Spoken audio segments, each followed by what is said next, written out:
Morning. Today we are going to continue with my series on the robes of La Santisima Muerte. Today, at the request of a friend of mine, we're going to talk about the yellow robe, Amarilla.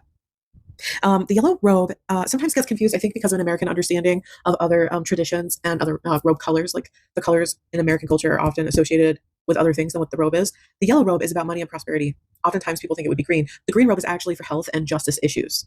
So there's a little bit of an overlap there, but you have to be very specific.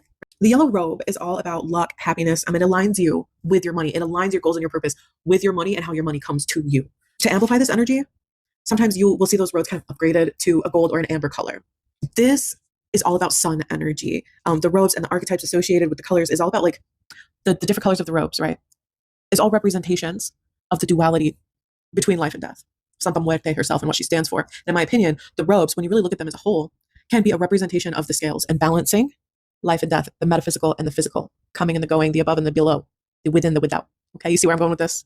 So the more metaphysical robes, right, like purple, white, blue, kind of represent the behind the scenes, the moon energy, the veil, whereas the other more physical robes kind of represent the sun, like orange, yellow, pink, red, things like that. Sun energy, much like in tarot, represents new growth, fertility, abundance, vitality, right? That childlike energy of just infinite potential, infinite ability to alchemize anything, unlimited potential for transformation. Okay, that's the vibe here. In numerology, the sun is actually represented by the number 1, which signals like clarity, being on the right path, individual self-guidance, self-assuredness, right? A lot of times we'll see people who are really into numerology who like they'll see 1 or 11 or 111, and they get really excited. They're like, that's a sign I'm doing the right thing. And the interesting thing is that the sun in tarot is the 19th card. And if we add 1 plus 9, we get 10. And if we add 1 plus 0 from that 10, we get 1. So the energy between the robe colors and the tarot card is the same. You can actually use that tarot card to amplify that energy and direct it further where you want to go. To further amplify that energy or harness it appropriately or balance it out if it seems imbalanced, would be to use like sunstone, citrine. Citrine is all about bringing joy, optimism, happiness, carnelian, amber, and brown tiger's eye, the original tiger's eye. That's all about strength and willpower.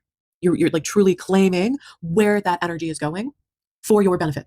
The chakra associated with all of this also would be the solar plexus, that personal power, confidence, again, optimism, and really directing, like being very self-directed and self-assured. So if you struggle with that and it's all imbalanced, baby, do a yellow robe ritual. Most commonly used for abundance, prosperity, luck, but also willpower.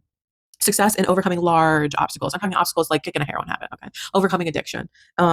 Because overall, this robe is about being very grounded in your purpose and your stability and your self-direction, which in a joyful way, which brings prosperity to you, right? That kind of energy, that kind of outlook is going to bring opportunities to you just because of the way that you interact with the world.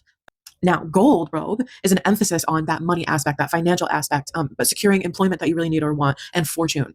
Okay, if you wanted to win a lawsuit, for example, you would use gold in order to get that payback, right? As well as green to bring justice to the legal matters, and health from getting that justice or that lawsuit settled, as well as possibly black, depending on what happened, right? Because black is a little bit more of a offensive robe, right?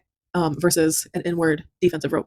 If you wanted the financial means to like go to rehab, if you have like a bunch of obstacles in your way to stop your bad habits or better your life, you do a road opener, and you can use the amber robe because amber has all of this energy with it, but it is even more associated with health. Okay. Amber and gold are versions of Amarilla, the yellow robe, and of just infinite new beginnings, prosperity, and that sun card that we discussed.